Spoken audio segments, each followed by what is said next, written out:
Alhamdulillah hari ini kami mengundang 52 anak-anak yatim dari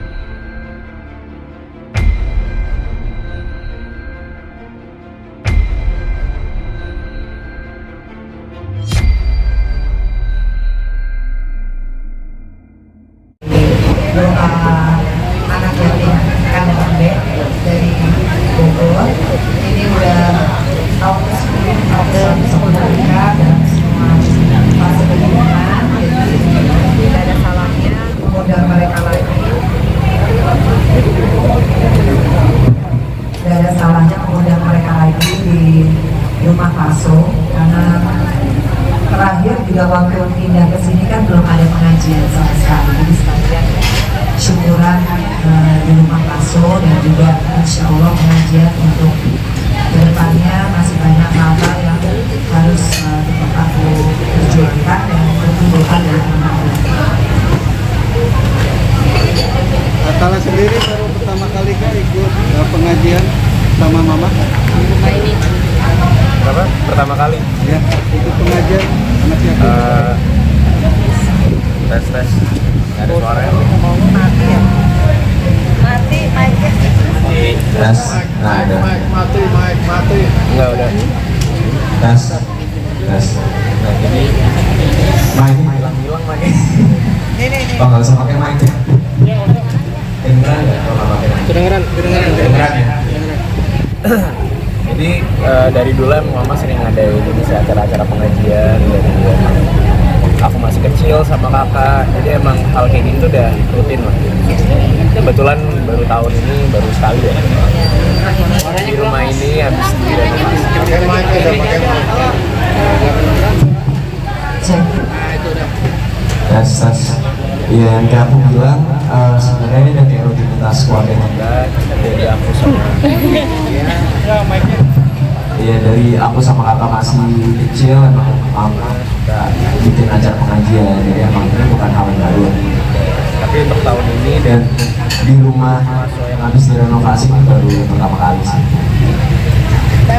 Mbak Vena, ini adalah bentuk syukur Mbak Vena ketika rumah sudah selesai dibangun. Mbak Vena juga udah sehat seperti ini, adalah bentuk syukur akhirnya mengajak para anak-anak yatim yang memang dahulu kala yang sering banget mendoakan Mbak Vena. Iya, jadi alhamdulillah kalau yang namanya anak-anak yatim Kandang Ambe itu kan tahu dari awal aku masih belum ada Tania, kemudian sekarang di rumah Paso lagi, karena rumah ini kan sebenarnya rumah kenangan juga ya Dek ya. Jadi yang ada salahnya mengundang mereka, dan mudah-mudahan kedepannya aku lebih kuat, lebih sabar, lebih percaya diri lagi untuk menghadapi apapun. Jadi doa anak yatim aku yakini insya Allah dijabah sama Allah, karena kan kita lihat mereka berdoanya luar biasa. Tadi kita baca Yasin begitu semangat, dan mereka ini hafal Yasin ya. Kita aja masih baca, alhamdulillah, dan mereka ini rata-rata anak-anak yang udah umroh dan haji. Jadi anak-anak luar biasa sih. Berapa banyak anak teman-teman anak yatim tadi Mbak Vena? Iya, tadi itu 52 anak. Kenapa 52? Karena usiaku tahun ini 51. Jadi harus ditambah 1. Jadi 52. Jadi memang sengaja dari dulu sama Pak Dwi pimpinannya aku selalu bilang kalau bisa anak-anak kecil, anak-anak yang masih kecil aja udah tadi kan tahajud ya, rajin tahajud, kemudian baca Quran ya. Aku sih sudah merasakan 10 tahun sama mereka didoakan tuh karena mereka semangat ya, insya Allah ya. Dan aku kan juga di titik sekarang ini lebih terus mendekatkan diri sama Allah, sama-sama Roro juga, kita di fase yang sama ya Roro. Jadi sama-sama menguatkan, kalau malam-malam nggak bisa tidur telepon-teleponan. Ya alhamdulillah punya sister Roro yang rumahnya juga dekat banget gitu. Semua takdir Allah ya, ya itu sih. Vena, apakah sudah lega the new Vena Melinda? Kalau lega belum. Saya masih di fase, kalau waktu itu fasenya masih fase survive ya. Kemudian ada fase shock, ada fase kayak menyalahkan diri sendiri. Kalau sekarang di fase yang menumbuhkan kepercayaan diri lagi, bahwa ya ini harus aku lewatin. Jadi besok insya Allah kita terapi ya, gimana Roro? Ya, alhamdulillah alamin Mbakku sayang. Jadi kita tetap terus concern untuk kesehatan psikis Mbak Vena Melinda bersama tim psikolognya Ibu Citra, dokter pribadinya Dokter Diki, dan juga besok ada satu lagi konselor yang expert ya, namanya Pak Despa, akan langsung menterapi khususnya di bidang hipnoterapi.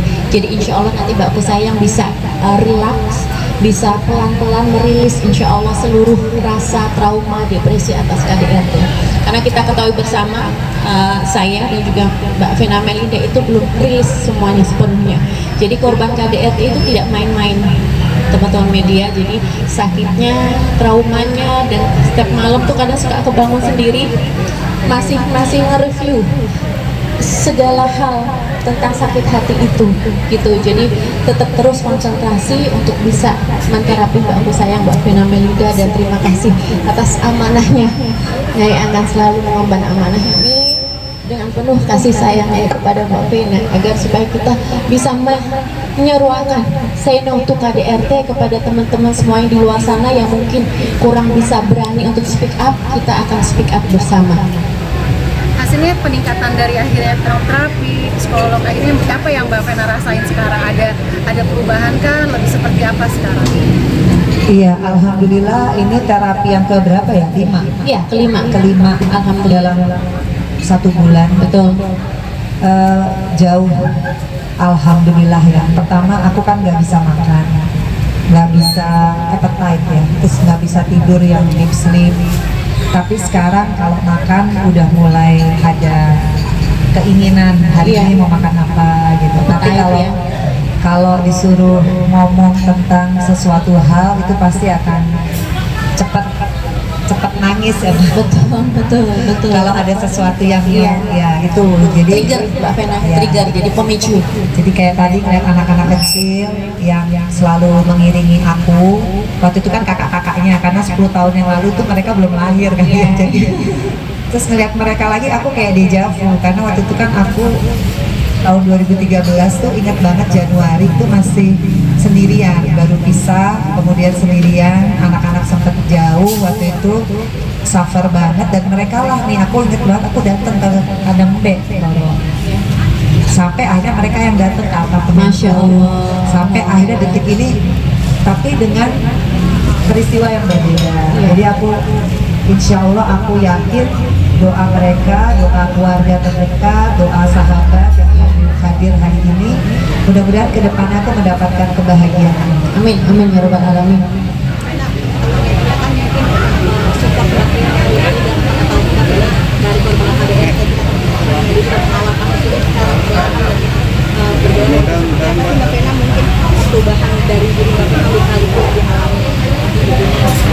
Ya pokoknya saya kan sama wartawan udah kayak keluarga ya. Kalau sampai kemarin saya agak nggak mau wawancara, semata-mata saya ingin semuanya kondusif. Tapi saya juga ingin teman-teman wartawan mengawal kasus ini, karena wartawan itu dan media memegang peranan yang sangat penting. Saya korban KDRT, begitupun Roro dan juga siapapun di luar sana, teman-teman perempuan. Konsekuensi memang banyak. Kalau kita berani speak up itu banyak. Makanya awal tuh yang harus kita persiapkan adalah mental. Karena yang namanya playing victim, namanya fitnah, namanya berbagai macam itu pasti adalah urutannya. Dan insya Allah tanggal 14 Februari saya minta teman-teman wartawan bila ada waktu kita sama-sama ke Komnas Perempuan. Saya mohon doa dan juga supportnya teman-teman untuk sama-sama kita menginformasikan bahwa KDRT itu bukan aib. KDRT itu adalah pidana. Artinya kalau kita sudah berani speak up, ya konsekuensinya kita harus kuat mental. Meskipun saya juga sering nangis kayak tadi, semata-mata sebetulnya saya masih manusia biasa. Nggak mungkin lah ada orang yang ingin menikah kemudian gagal dan kemudian ceritanya sampai seperti saya, kan nggak mungkin ya. Tapi kalau itu pun terjadi, ya itu sudah satu konsekuensi. Makanya saya bersyukur punya anak-anak yang luar biasa. Kebetulan Feral nggak bisa hadir ya, karena ada acara di Amerika, tapi sudah mensupport. Atala juga datang, dia selalu ada di saat saya bilang, ya meskipun sibuk ya dek, sibuk cari uang, sibuk macam-macam ya. Tapi Atala selalu ada, ya itu sih yang menguatkan saya. Dan Atala sama Vero tuh nggak pernah menyalahkan mamahnya dengan apa yang sudah terjadi, dan dia dewasa, dia tidak emosional. Saya selalu lihat ya bagaimana tata cara Atala dan Vero bicara di depan kalian media, tidak terpancing, fokus kepada ibunya, luar biasa ya. Itu yang membuat saya jadi kadang kalau saya drop, saya ngeliat anak-anak saya aja, karena nggak mungkin saya dikasih Allah anugerah ini, peristiwa ini kalau saya nggak mampu. Tapi kadang kalau saya drop, yaitu manusiawi ya Roro, karena saya sebetulnya belum sembuh secara apa, secara psikologi, psikoterapi dan juga konselor itu amat sangat masih butuh proses. Jadi itu manusiawi, naluri, dan juga tergantung dengan trigger. Jadi seperti mana yang sudah sampaikan tempo hari, mohon doanya teman-teman media semuanya, dan semoga bisa memberitakan berita yang lebih proporsional. Jadi kalau misalnya ada isu-isu dan lain-lain itu yang merupakan trigger dari Mbak Vena, mohon jangan diberitakan, karena Mbak Vena sangat sedih sekali. Sampai kemarin kan Feral juga maju ke politik karena dari Mbak Vena sendiri, dari kasus dari mamahnya sendiri, dia mau menyuarakan itu untuk anak-anak yang nggak bisa speak up gitu. Seperti apa? Iya, yang pasti buat Vero, Atala, Fania, tentunya saya hidup di dunia ini kan yang saya tinggalkan legacy adalah bagaimana mereka bangga lah sama ibunya ya, sama orang tuanya. Jadi kalau apa yang saya lakukan itu kemudian menginspirasi Vero masuk ke dunia politik, salah satu agendanya adalah ingin menyuarakan anti KDRT, khususnya di kalangan anak muda, karena dia juga anak muda, milenial. Ya saya bangga, artinya semua isu itu penting ya. Dan saya juga tahu banget Vero punya capable, mudah-mudahan Atala juga nanti bisa ngikutin, Fania.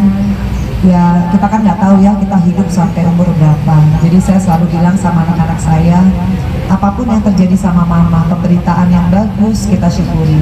Kalau pemberitaan lagi jelek, ya kita harus kuat ngadepinnya. Meskipun kadang seperti yang Roro lihat, kalau saya udah ngerasa sedih banget, saya telepon dia malam-malam. Kok bisa ya ada orang kayak gitu misalkan. Tapi itu terjadi sama hidup saya. Jadi ya saya manusia biasa. Kadang kalau saya nggak kuat ya saya harus ngomong sama psikolog ya, sesi curhat ya. Sesi curhat sampai nangis. Betul. Sampai kayak, tapi habis itu lega. Tapi habis itu pasti paling penting curhat sama Allah. Betul. Itu yang paling penting ya. Alhamdulillah sebulan ini kalau orang lihat secara fisik mungkin saya sudah alhamdulillah membaik. Tapi kalau secara mental ya saya justru minta teman-teman wartawan untuk membantu saya. Kita masih panjang ke depan. Saya masih ke Komnas Perempuan, saya masih menghadiri peradilannya, baik itu dimanapun ya. Ya insya Allah saya sebagai korban KDRT nggak boleh drop. Saya tetap menyuarakan hal yang merupakan kebenaran. Ya mohon teman-teman wartawan juga proporsional untuk meliput hal-hal yang memang fakta hukumnya ada, seperti itu. Mbak Vena, di gugat talak sendiri menanggapinya gimana? Saya nggak mau jawab yang itu, Mohon Mas. maaf teman-teman media, jadi khusus terkait pengajian dan juga rasa syukur pada hari ini. Malah supportnya buat mama seperti apa? Setiap harinya mungkin? Yang kayak mama bilang, pokoknya kalau aku ada waktu senggang, waktu kosong aku sini lah pasti ya, cek kondisi mama, semangatin dia. Soalnya ya itu, aku sama kakak pengen fokus tuh untuk balikin mental mama aja sama semangat mama sih itu. Arti Atala dan Vero apa sih Mbak mungkin?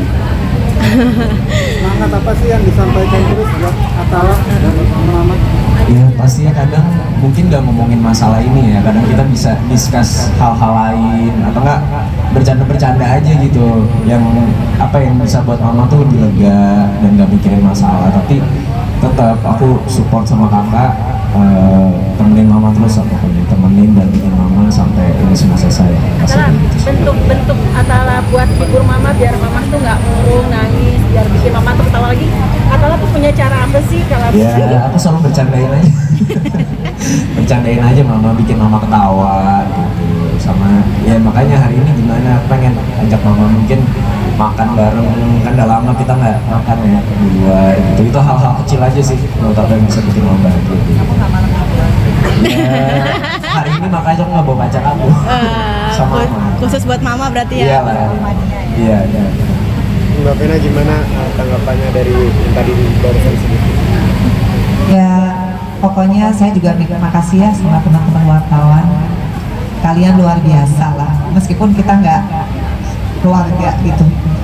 Tapi saya ngerasain banget gitu ya, pemberitaan kalian tuh tetap berimbang. Ya, apa ya, kalau soal Atala, Vero, Fania tuh udah gift ya, dari Allah.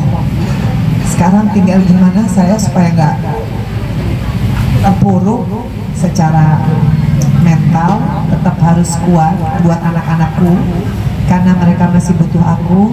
Kalau yang gede-gede pasti butuh doa aku, yang kecil Fania pasti butuh aku didik. Jadi ya sekarang di titik terus memacu diri untuk bersyukur. Jadi healing sendiri ya.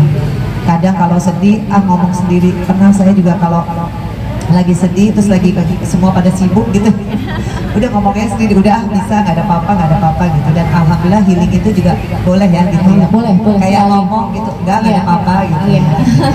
Paling enggak ada tahap kita untuk bisa mengutarakan apa yang dipendam, karena kalau tidak diutarakan, even itu dengan diri sendiri, kita bisa lebih drop lagi depresinya. Mbak Vena mungkin udah pede keluar kah, mungkin udah bisa interaksi sosial dengan masyarakat atau seperti apa sih? Tahapnya udah di mana nih Mbak? Ya, yang jelas saya belum bisa beraktivitas untuk cari uang ya, belum. Saya harus fokus dengan kasusnya, mudah-mudahan lancar. Tapi saya memang alhamdulillah jadi banyak sholat sunnah sih. Kemudian saya udah bilang sama Roro, insya Allah kita ikut pengajian Iya, ya. betul ya. Nah, dan kalau yang lain-lainnya saya memang belum bisa untuk terima job juga. Ya karena masih belum bingung ya mau terima jobnya gimana, masih hatinya masih kadang-kadang suka sedih aja masih. Carol udah hubungin Mbak Vena belum sih dari New York, dari Amerika? Oke, udah ya. Oke, terima kasih. Mbak Vena, terakhir doa apa yang mau disampaikan di acara syukuran ini sendiri?